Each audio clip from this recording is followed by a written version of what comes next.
Sir, இப்போ உங்க கூட்டணியில இருந்து ஓபிஎஸ் வெளியே போயிட்டாரு. எங்க கூட்டணியில உங்க கூட்டணியில தான் இருந்தாரு.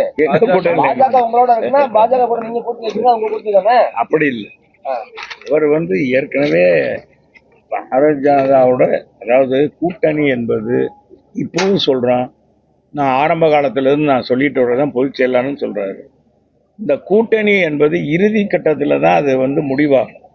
ரெண்டு பேர் இயக்கங்கள், திராவிட இயக்கங்கள், திராவிட முன்னேற்ற கழகத்திலையும் அப்படிதான், அண்ணா திராவிட முன்னேற்ற கழகத்திலையும் அப்படிதான். தேர்தல் கூட்டணி என்பது அந்த காலகட்டத்தில் வாக்குகள் சிதறாம அந்த வாக்குகளை ஒன்றுபடுத்தி ஆட்சிக்கு வர அண்ணா திராவிட முன்னேற்ற கழகம் எப்பொழுதும் அதை சரியாக பயன்படுத்தி வந்து கொண்டிருக்கிறது.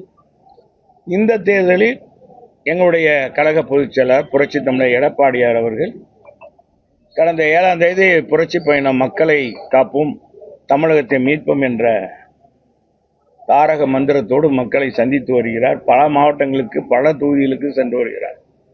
எங்கு பார்த்தாலும் மக்கள் கடலிலே அவர் நீந்தி வருகிறார்.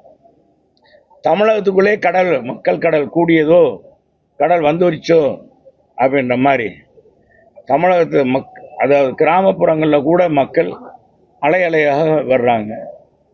இது பெருத்த ஆதரவை கொடுக்கிறது. இருந்த போதிலும் அண்ணா திராவிட முன்னேற்ற கழகம் மீண்டும் ஆட்சிக்கு வருவது என்பது திண்ணமான ஒன்று, உறுதியான ஒன்று. மக்கள் மனநிலை அண்ணா திராவிட முன்னேற்ற கழக ஆட்சி அமையணும், எடப்பாடியார் முதலமைச்சர் ஆக்கணும், புரட்சி தலைவர் அம்மா ஆட்சி போல புரட்சி தமிழர் எடப்பாடியார் ஆட்சி தருவார். ஏற்கனவே அவர் 4 ஆண்டுகள் 3 வருஷம் சிறப்பான ஆட்சியை கொடுத்திருக்கிறார். மிக சிக்கலான சூழ்நிலையில் கூட தமிழக மக்களை காப்பாற்றியிருக்கிறார். எனவே நல்லாட்சி தருவார் என்ற அடிப்படையில் அவரை மக்கள் நம்புகிறார்கள். இந்த அடிப்படையில் எங்களுடைய கழக பொதுச் செயலாளர் தேர்தல் நேரத்தில் கூட்டணி குறித்து இப்போ ஏற்கனவே பாரதிய ஜனதா அமித்ஷா அவருக்கு சொன்னதுங்க, பாரதிய ஜனதாவோட கூட்டணியில் இருக்கிறோம், மற்ற கட்சிகள்லாம் பேசி கொண்டிருக்கிறாங்க. எங்கள் பொதுச் செயலாளர் சொல்லி கொண்டிருப்ப மாதிரி பெரிய பெரிய கட்சிகள் நீங்கள் எதிர்பார்க்காததெல்லாம் நடக்கும் அப்படின்னு சொல்லியிருக்கிறார். எனவே எது எப்படி இருந்தாலும் மக்கள் எங்கள் பக்கம், மக்கள் அதிமுக பக்கம்.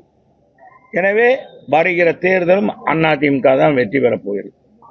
அதிமுக வெற்றி பெறணும், அதுக்கான உங்களுக்கு கூட்டணி பலம்ங்கிறது நான் தான் சொல்லிட்டேன். ஆரம்பத்துல இருந்தே உங்களுக்கு பலம் இல்ல, உங்களுடைய வாக்கு எல்லாம் குறையுதுங்கிறது இருக்கு. உங்க பேரை மென்ஷன் பண்ணவா? என்ன இல்ல சார், நீங்க சொல்றது கருத்து. நான் தான் சொன்னேன், இது இந்த காலகட்டம் என்பது இன்னும் 6, 7, 8 மாசங்கள் இருக்கு தேர்தல்.